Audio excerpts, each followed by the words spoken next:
Chapter 3. The Shooting. "Well, my darling," said Mr. Fox, "what shall it be tonight?"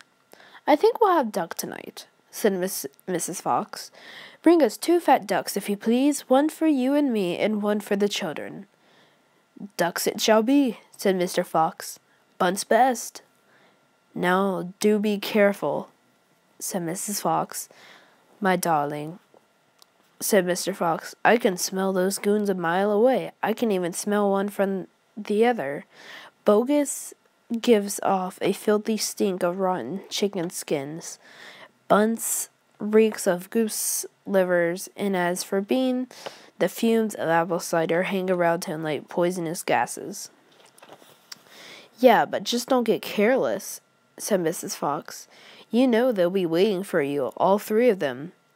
"Don't worry about me," said Mr. Fox. "I'll see you later." But Mr. Fox would not have been quite so cocky had he known exactly where the 3 farmers were waiting at the moment. They were just outside the entrance to the hole, each one crouching behind a tree with the gun loaded. And what is more, they had chosen their positions very carefully, making sure that the wind was not blowing from them towards the fox's hole. In fact, it was blowing in the opposite direction. This was no chance of them being smelled out. Mr. Fox crept up the dark tunnel to the mouth of the hole. He poked his long, handsome face out of the night air and sniffed once. He moved an inch or 2 forward and stopped. He sniffed again. He was always especially careful when coming out of his hole. He inched forward a little more.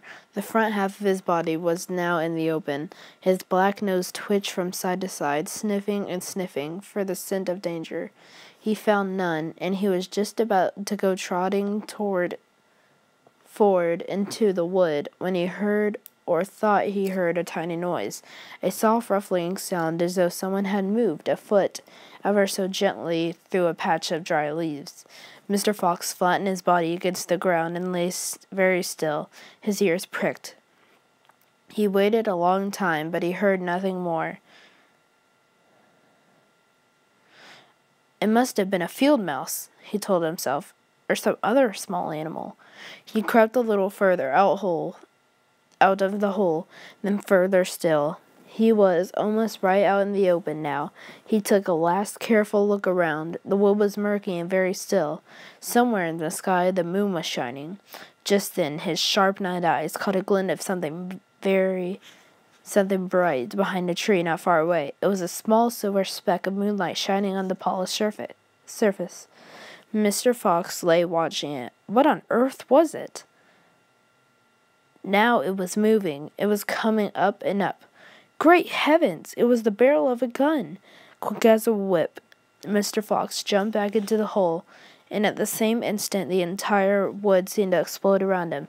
Bang, bang! Bang, bang! Bang, bang! The smoke from the 3 guns floated upward in the night air.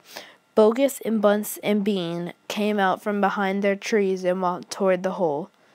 "Did we get him?" said Bean. One of them shone a flashlight on the hole, and there on the ground in the circle of light, half in and half out of the hole, lay the poor, tattered, blood-stained remains of a fox's tail. Bean picked it up. "We got the tail, but we missed the fox," he said, tossing the thing away. "Dang it, blast," said Bogus. "We shot too late. We should have let fly the moment he poked his head out." He won't be poking it out again in a hurry," Bud said. Bean pulled a flask from his pocket and took a swig of cider.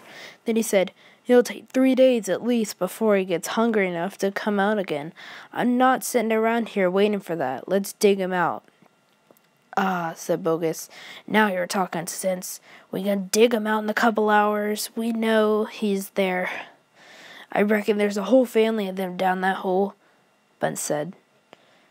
"Then we'll have the lot," said Bean. "Get the shovels."